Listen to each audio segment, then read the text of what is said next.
Nous avons eu à déplorer, comme vous l'avez souligné, 4 décès. Ces 7 randonneurs étaient partis avec un guide professionnel.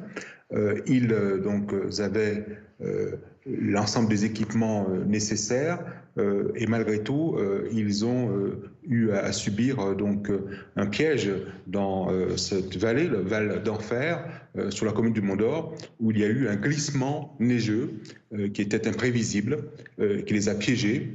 Heureusement, donc l'alerte a pu être donnée et nous avons très vite déclenché les secours. Plus d'une 50aine de personnes ont été mobilisées, des chiens spécialisés, 2 chiens spécialisés, 14 gendarmes, 21 pompiers, malheureusement il y a eu 4 décès, mais nous avons pu avoir 3 personnes vivantes sorties indemnes. Mais ça reste un bilan très lourd et permettez-moi d'avoir une pensée pour les familles, puisqu'elle vient d'être prévenue, les pensées attristées. Les familles sont dans notre région, l'ensemble des 3 départements de la région sont concernés malheureusement les gendarmes, après confirmation de l'identité par le procureur, ont informé cette tragédie aux familles ce soir. Et donc c'est tout un département, toute une région, toute la communauté des activités de montagne qui est attristée ce soir. Il s'agissait de randonneurs expérimentés, monsieur le préfet ? Ils avaient l'habitude d'être en randonnée, effectivement, mais ils étaient surtout accompagnés d'un guide professionnel qui, malheureusement, fait partie des décédés. Donc, ils ne sont pas partis à l'aventure. Ils avaient un guide professionnel avec eux. Ils étaient encordés. Ce glissement du manteau neigeux, imprévisible, les a pris au piège dans cette vallée, le Val d'Enfer, sur la commune du Mont-d'Or. Effectivement, ce secteur s'appelle le Val d'Enfer. C'est un secteur escarpé, dangereux ? C'est un secteur escarpé, mais qui est connu normalement par les professionnels.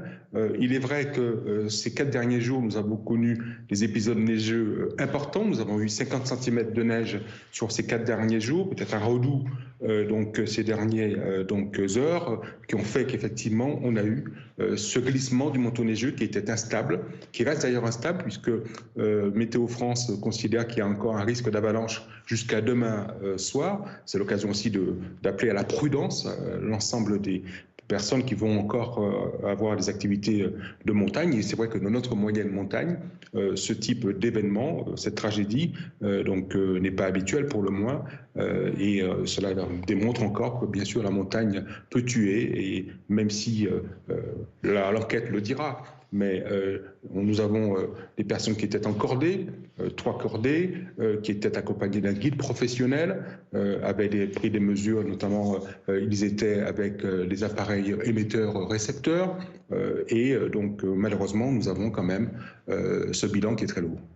Est-ce que le secteur où se trouvaient ces randonneurs était un secteur qui était balisé et sécurisé, pardon ?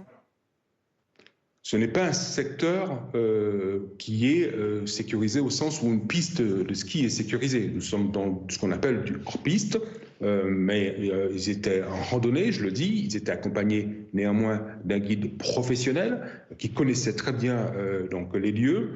Ce Val d'Enfer, c'est évidemment un lieu de randonnée pour les alpinistes, encordé avec bien sûr dispositif d'équipement spécialisé. Donc voilà, ce n'est pas une activité pour les skieurs, je dirais, qui ne sont pas habitués à cette activité. Là, nous avons affaire à des personnes qui étaient plutôt aguerries, avec un guide professionnel, mais malheureusement, cet événement imprévisible, ce glissement de terrain, avec probablement les concours de circonstances, l'enquête le dira, précisément, ont été prises au piège. Et 3 ont pu être sauvés, mais 4 ont perdu la vie.